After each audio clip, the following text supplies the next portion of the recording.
UK triple SC paper leak case में हो गई पहली गिरफ्तारी। खुल गए कई राज। क्या कहना ठीक है या फिर जल्दबाजी?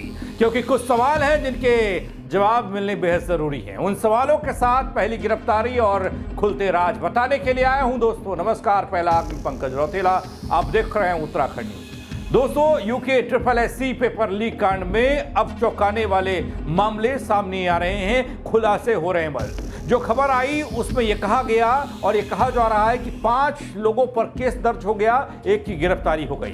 पहले ये देखिए, एक ही चेहरा, एक ऐसा नाम जिसने सिस्टम की आंखों में धूल झोंका। परीक्षा केंद्र से बाहर आया पेपर और अंदर गया मोबाइल फोन। कौन था वो जो सेंटर में बैठा था?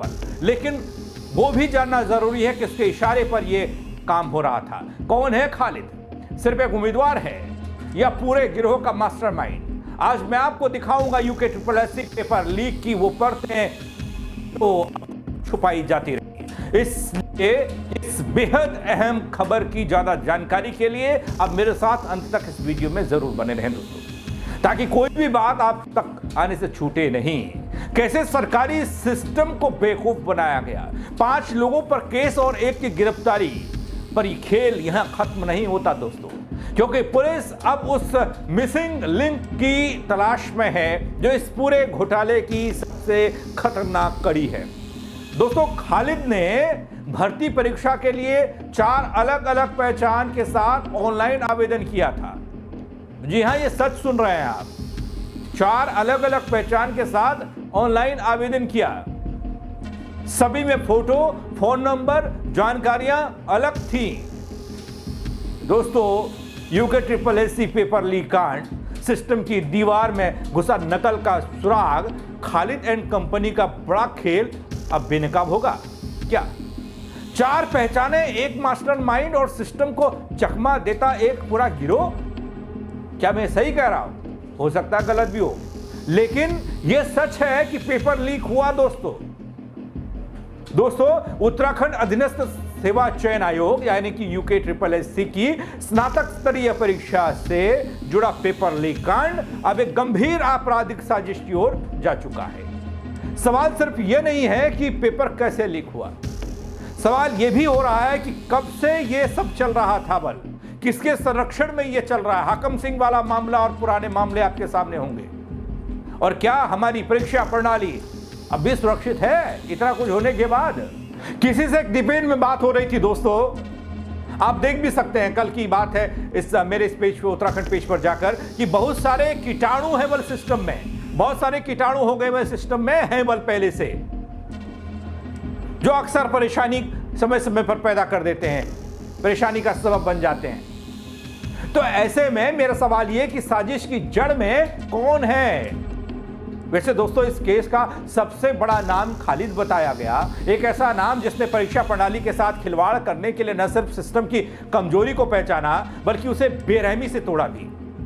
अब तक की जांच में सामने आया है दोस्तों कि खालिद ने आयोग की परीक्षा में शामिल होने के लिए 4 अलग अलग नामों और पहचान के साथ फॉर्म भर दिया।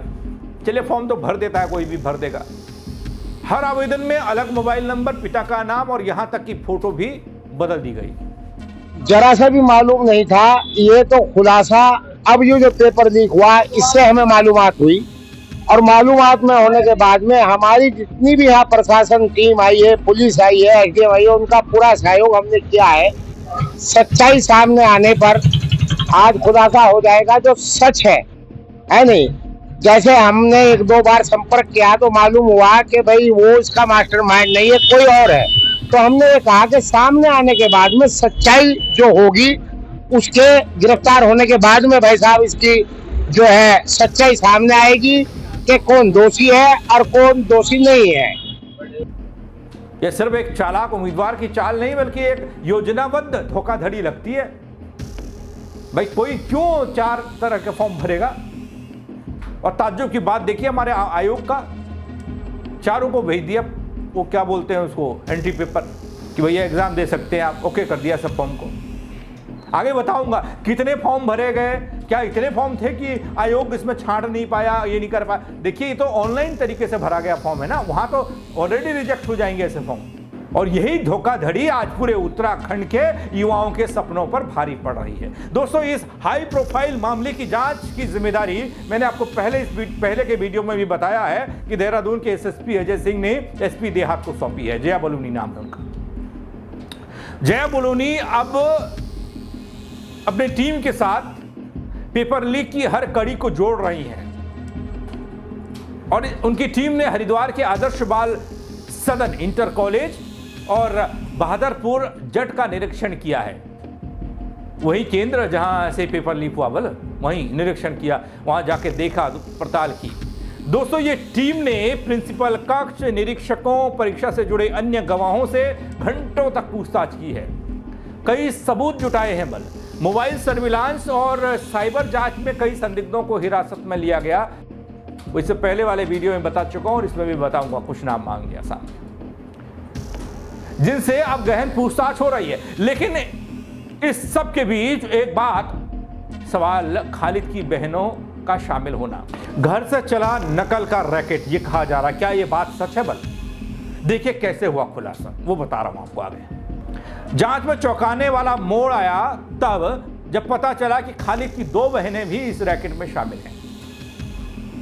साबिया, जिसे पुलिस ने हरिद्वार के लक्सर थाना क्षेत्र में गिरफ्तार किया, दूसरी बहन हिना फिलहाल हिरासत में पूछताछ चल रही है। इसके अलावा सुमन, एक सहायक प्रोफेसर जिस पर जो लीक प्रश्न पत्र थे उसके उत्तर, उसके जवाब तैयार करने का आरोप लगा, वो भी हिरासत में है। इस बात से इनकार नहीं किया जा सकता दोस्तों कि यह सिर्फ एक व्यक्ति का काम नहीं है, यह एक पूरा गिरोह है जिसमें अंदर और बाहर दोनों ओर से लोग मिले हुए हैं। गिरफ्तारी की कगार पर वो मिसिंग लिंक भी है। वो कौन है वो मिसिंग, जो मिसिंग कहा जा रहा है? खालिद का तो नाम बताया जा रहा है, लेकिन एक कोई सहयोगी मिसिंग बताया जा रहा है। अब देखिए ना, ये दोनों छोटे वाले हैं, मुझे ऐसा लग रहा है। बड़े वालों का नाम अभी भी नहीं आ रहा है। कौन है वो लोग जिन पर गिरफ्तारी की तलवार लटक रही है? अब एसटीएफ की नजरें एक ऐसे शख्स पर जा टिकी हैं जो परीक्षा केंद्र के भीतर से पेपर लीक कराने में खालिद का सहायक था। भैया, परीक्षा केंद्र बाहर अंदर सब ठीक, लेकिन इनका सरपरस्त कौन है ये कोई बता ही नहीं रहा। अभी तक तो वहां तक सुई गई नहीं है और कभी जाती भी नहीं है। इस बार जाएगी या नहीं जाएगी पता नहीं। उसी के जरिए, यानी खालिद के सहयोगी के जरिए प्रश्न पत्र के पन्ने बाहर भेजे गए और यही वो मिसिंग लिंक है जिसकी गिरफ्तारी के बाद पूरा नेटवर्क बेनकाब हो सकता है। दोस्तों, क्या आपको पता है इस परीक्षा के लिए कितने उम्मीदवार थे जिन्होंने आवेदन किया था? यूके SSSC की इस भर्ती परीक्षा में करीब 1,54,764 उम्मीदवारों ने आवेदन किया था। दोस्तों, इतने भारी आंकड़ों के बीच आयोग हर फॉर्म की गहराई से जांच नहीं कर सका। बहुत बड़ा बोझ होगा आयोग पर। सालों में कई परीक्षाएं, 1-2 परीक्षाएं कभी करवा दी आ जाती हैं ना। 1.5 लाख से कुछ ज्यादा अभ्यर्थियों ने आवेदन किया, लेकिन खालिद के केस में देखिए वो 4 बार सिस्टम को ठग गया। मोबाइल नंबर फर्जी, नाम अलग, फोटो अलग, और फिर भी सिस्टम उसे परीक्षा देने की इजाजत देता है। गजब है भैया। जब से ये मामला संज्ञान में आया है तब से लगातार खालिद की अरेस्टिंग के लिए प्रयास जारी हैं। इसमें जो उसकी जो बहन है, पीपी पुलिस के द्वारा उनको हिरासत में लिया गया था, जो जनपद देहरादून पुलिस को दिया गया है। और साथ में खालिद के भी घर से फरार चल रहा है। उसकी अरेस्टिंग के लिए लगातार कम से कम 4 टीमें हमारी इसमें लगी हैं, जिसमें ग्रामीण क्षेत्र के और SOG और CIU की पूरी यूनिट हमारी इस पर लगा रखी है। अब मुझे उम्मीद है जल्दी इसमें अरेस्टिंग की जाएगी और जो भी आवश्यक उससे पूछताछ है उसके बाद जो भी आगे की कार्रवाई होगी जनपद देहरादून स्तर से की जाएंगी। इसमें जनपद देहरादून पुलिस को हरिद्वार पुलिस का पूरा सहयोग किया जाएगा। अब जब आयोग ने उन चारों फॉर्म की जांच की तो पता चला है कि सब कुछ सुनियोजित ढंग से बदला गया था। संपर्क करने पर अधिकांश मोबाइल नंबर बंद मिले दोस्तों, और कुछ किसी दूसरे के निकले। दोस्तों, उत्तराखंड सरकार ने नकल विरोधी कानून लागू किया, लेकिन सवाल ये कि क्या ये कानून केवल कागजों पर है या वाकई में काम कर भी रहा है? खालिद की गिरफ्तारी अब नकल के खिलाफ बनी इस नीति की असली परीक्षा है, लेकिन गिरफ्तारी कब होगी? इंतजार देश कर रहा है, उत्तराखंड नहीं देश कर रहा है। सब लोग इस यूके ट्रिपल एससी परीक्षा पेपर लीक के मामले पर उत्तराखंड की तरफ देख रहे हैं कि क्या निकलता है इसमें, क्या जांच पड़ताल होती है। नकल विरोधी कानून आके जब आया था तो खूब हल्ला हुआ था, लेकिन फिर भी पेपर लीक हो गया। एसएसपी देहरादून के अजय सिंह का कहना है कि जांच तेजी से आगे बढ़ रही है, जल्द ही खालिद को पकड़ लिया जाएगा। लेकिन दोस्तों, इस पूरे प्रकरण ने बेरोजगार युवाओं के भीतर गुस्से को और अविश्वास को जन्म दिया है, भड़काया है उनकी ज्वाला को। परेड मैदान, मैंने बताया आपको, वहां धरना प्रदर्शन, बारिश हो रही थी, अंधेरा हो रहा था रात को, तब भी आवाज बुलंद कर रहे थे लोग। उनकी मांग परीक्षा को रद्द करने की है, परीक्षा को रद्द किया जाए, उच्च स्तरीय जांच हो और सीबीआई जांच की मांग करे, दोषियों को सजा मिले। साथ ही वो एक मांग और कर रहे हैं, जिस असिस्टेंट प्रोफेसर सुमन पर केस दर्ज हुआ इस पूरे मामले में, उस केस को खत्म करने की मांग उठाई जा रही है। ये संघ वाले कर रहे हैं। उनका कहना है कि उन्हें जबरन फंसाया जा रहा है, उनकी इसमें कोई भूमिका नहीं है, उन्हें फंसाया जा रहा है। हाँ, होता है, कभी बड़ी मछली को बचाने के चक्कर में कोई किसी दूसरी और तीसरी की तरफ मोड़ दिया जाता है, उसको फंसा दिया जाता है। क्या ये ऐसा भी मामला है, क्या किसी को फंसाया जा रहा है? ये भी देखने वाली। देखिए, बात पुलिस और आयोग के लिए ना चुनौतियां ही चुनौतियां हैं। दबाव चौतरफा पड़ रहा है, हर कोई पूछ रहा है, कानून का डर भी नहीं है लोगों को। इसलिए कैसे पुलिस इस पूरे मामले का खुलासा करती है, सिंडिकेट का पर्दाफाश करती है, ये देखना होगा। सिर्फ एक पेपर लीक नहीं है दोस्तों, एक पीढ़ी के भविष्य का सवाल है और उस पर हमला है, क्योंकि यूके ट्रिपल एससी का ये पेपर लीक कांड उत्तराखंड के युवाओं की मेहनत, विश्वास और सपनों पर सीधा किया गया हमला है। यह सवाल उठाने वाला मसला है, क्या हमारी शिक्षा प्रणाली सुरक्षित है या फिर नहीं? क्या हर अभ्यर्थी को बारी बारी इसी तरीके से जूझना पड़ेगा? क्या ऐसे अपराधियों को सजा मिल पाती है जब तक खालिद जैसे मास्टरमाइंड सलाखों के पीछे नहीं जाते या उससे बड़े वाले नहीं जाते, तब तक हर अगली परीक्षा शक के दायरे में आएगी। अब वक्त तो है वैसे इस पूरे गिरोह को बेनकाब करने का, ताकि अगली बार कोई भी नकल की कीमत पर पैसों से किसी परीक्षा को ना खरीदे और असल में जो मेहनत करने वाले बच्चे हैं उनके हक पर डाका ना डाले।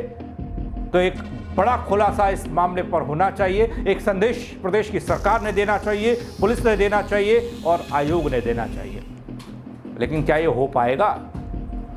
हो पाएगा तो कब तक हो पाएगा, ये देखने वाली बात होगी। आप क्या सोचते हैं अगर ये इस खबर को लेकर और इस पूरी जांच पड़ताल को लेकर, इस घटनाक्रम को लेकर कमेंट करके ज़रूर बताइएगा। खबर को लाइक करिएगा, शेयर करिएगा और लोगों तक भी पहुंचाइएगा। कई लाखों लाख बेरोजगार लोग हैं जो इस तरह की परीक्षाएं हैं। ये तो बड़ी परीक्षा थी, कुछ छोटी परीक्षाओं की तैयारी भी कर रहे होंगे आप लोगों में से, लेकिन परीक्षा की तैयारी में वक्त निकलता है, साल निकल जाते हैं, लेकिन जब परीक्षा होती है तो पेपर लीक हो जाता है या कोई परिणाम आता है तब दिक्कत हो जाती है, लोग कोर्ट पहुंच जाते हैं। क्या कहेंगे आप लोग? आप बताइएगा कमेंट के जरिए, खबर को शेयर करिएगा। मेरे साथ जुड़ने के लिए आप सबका बहुत शुक्रिया। जय उत्तराखंड दोस्तों।